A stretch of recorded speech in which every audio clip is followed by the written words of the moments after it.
Hey everybody, welcome back to another episode of the No Easy Way Out podcast. We are coming to you today from beautiful downtown Newaygo, Michigan on the west side of the state. And it's a beautiful day, although it is snowing here in the month of May, so that's a little different. But it's our first time here, and we are joined today by some very special guests. And I'm going to read this so that I pronounce it correctly. But it's Jordan and Emily Warnschols. Did I say that correctly? That's correct. Guys, thank you for coming on the show today. We appreciate having you. Thank you for having us. Thank you. Why don't you tell our audience a little about who you are and what your business is? Well, I'm Jordan Warnschols. I'm here with my wife, Emily. We own two medical offices in Michigan. They are family practice and urgent care centers. One is in Wellston, Michigan. The other is in Ludington, Michigan. Okay. So you guys are in the medical profession. You're in the medical field. Was your business that you guys have started, was it deemed essential by the government? It was deemed essential.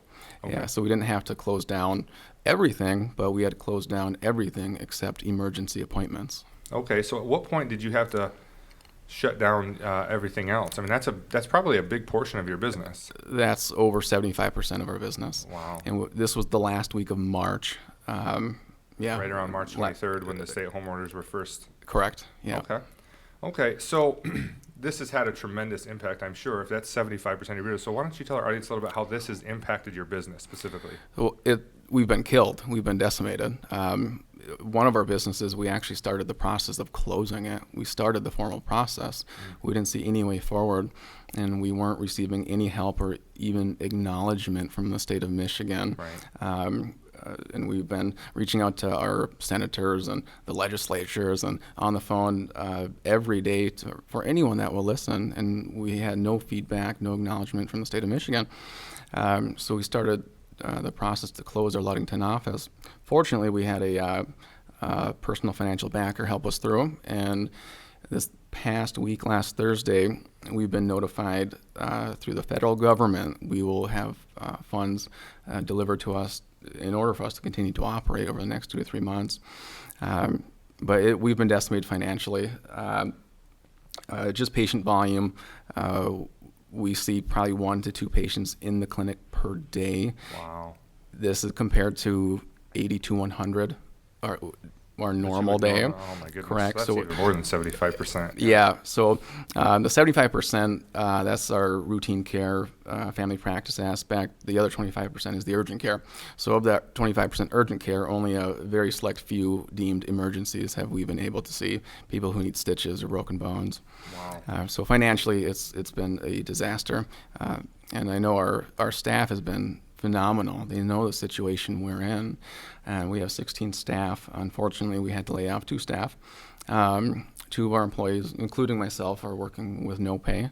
2 other employees have taken a voluntary 25% pay cut. Wow. So the staff has been incredible in doing what we need to do in order to continue to operate and provide services to our community. Yeah. Well, on that note, how is this, what are you hearing from your employees? How has this impacted them personally in their own lives? It's very stressful. Yeah. It is very stressful, especially those working without pay and at reduced pay. Our employees, they have families and kids, and their spouses are also laid off. Their jobs are deemed unnecessary, non-essential. Yeah. So financially, it's been extremely tough for everyone, every one of our employees. Yeah. And I can imagine, even with the financial backing, and now you have some government subsidization coming, but I mean, if this thing goes much longer, what kind of an impact do you think that will have? I mean, we just got it extended yesterday to May 28th, the stay-at-home order, although she is opening up some areas of business, but does that include you? And if not? Yeah, so last Tuesday, I believe, just 3 days ago, Governor Whitmer sort of backpedaled and retracted some of her previous statements. Her initial order for barring all non-emergent medical care was very broad and very undefined. And because of that, most hospitals, all hospitals and medical clinics were not doing any routine care, no routine testing, no routine elective procedures. It had an extremely devastating, damaging effect on the physical, mental, emotional health of our communities and thousands of people across Michigan. Yeah. So Governor Whitmer, I believe, she's starting to see the data of the damage caused from this, and she retracted a bit and has now used the verbiage, important medical care Right. will now be allowed. Again, broad, not Very specific, broad, yeah. but it would have been nice if she could have been at least even a little more specific in her initial order. She basically stopped everything with no possible outlet or no way to continue to do routine care that is still important, although it's not emergent. Yeah. Now, have you guys been called on at all by the hospitals? One of the big concerns was that the hospitals maybe were going to be overwhelmed. Have you guys been called upon to help in any of those situations? The hospitals are extremely underwhelmed or on the verge of bankruptcy. Yeah. That is not true. Yeah, well, that's what we've been hearing in the media, is that our hospitals are overwhelmed, and I think a lot of people's fear of going out is that if I get this thing, and if all of us get this thing, we're going to overwhelm the hospitals. But I'm hearing from people like you and all over the place, the hospitals are really experiencing the opposite. Oh, we have a lot of friends in the healthcare community and the hospitals around our clinics have been completely laid off or their hours cut drastically. Yeah. They have no volume and no way to pay bills. They're furloughed. Yeah. It is not an overload issue for hospitals. It's quite the opposite. Yeah, I mean, I read a statistic the other day, and of course, you don't know how reliable these statistics are, but I read a statistic today that 90% of the hospitals in the state of Michigan are at less than 25% occupancy right now. There's whole floors closed. Yep. And so if we are really, concerned about it, I think we've at least moved past that stage, and we're hoping to see some things change around here and see some things open.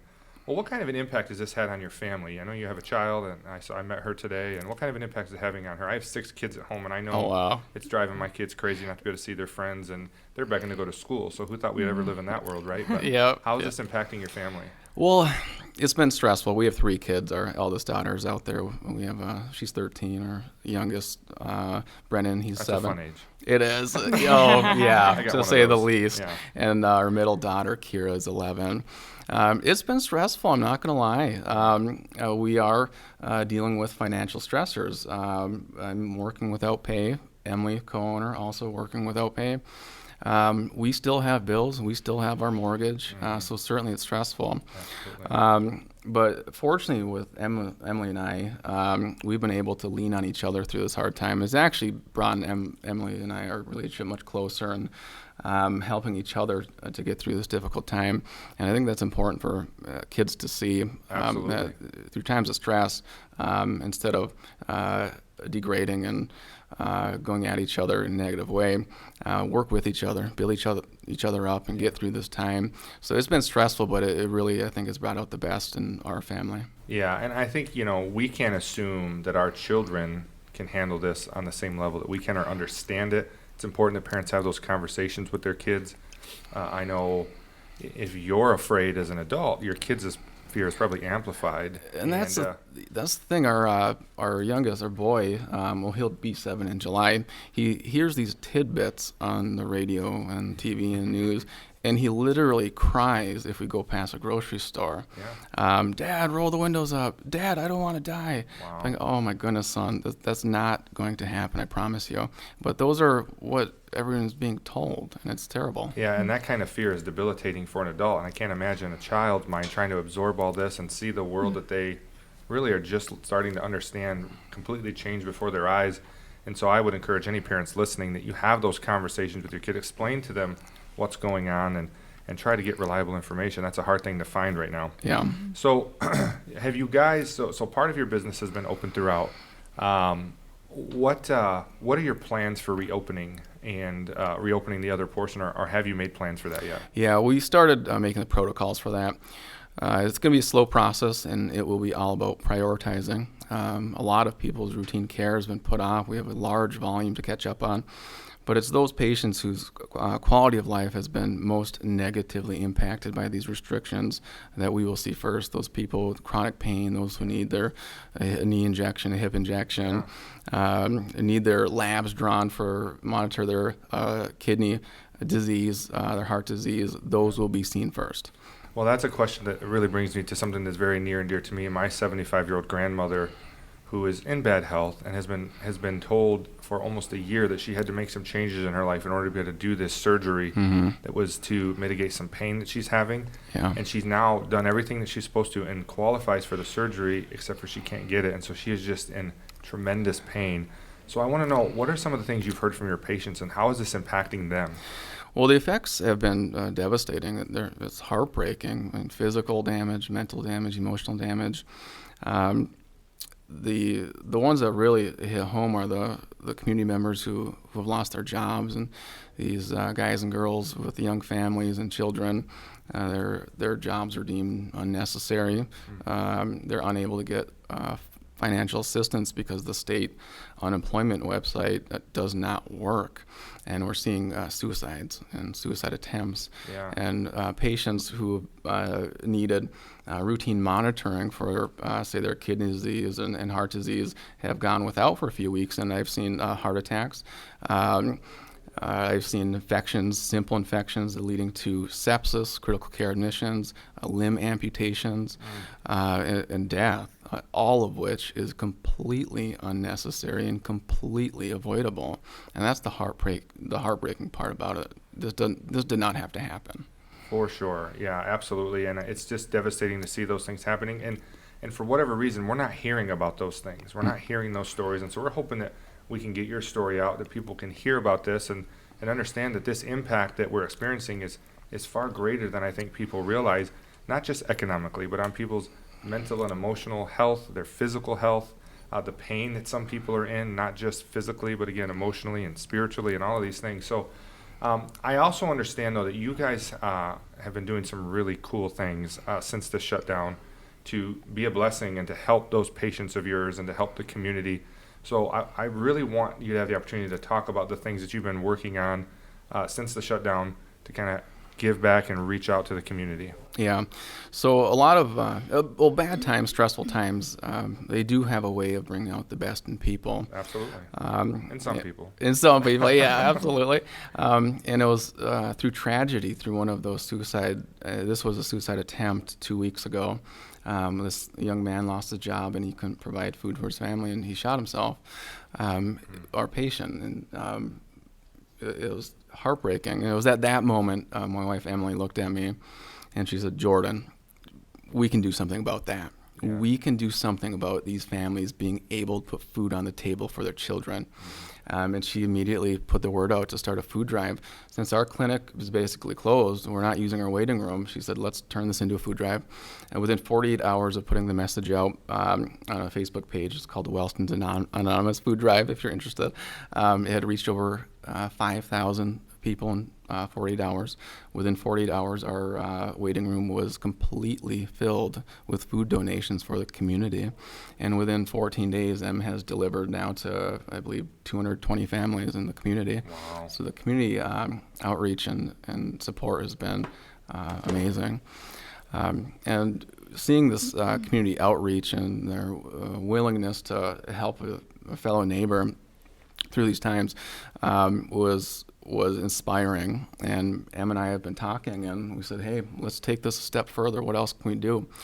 The major financial stressors for our community, and one of those major stressors are financial costs, medical bills. Absolutely. So Em and I have talked, and we have forgiven all medical debt for all of our patients at both of our clinics effective today.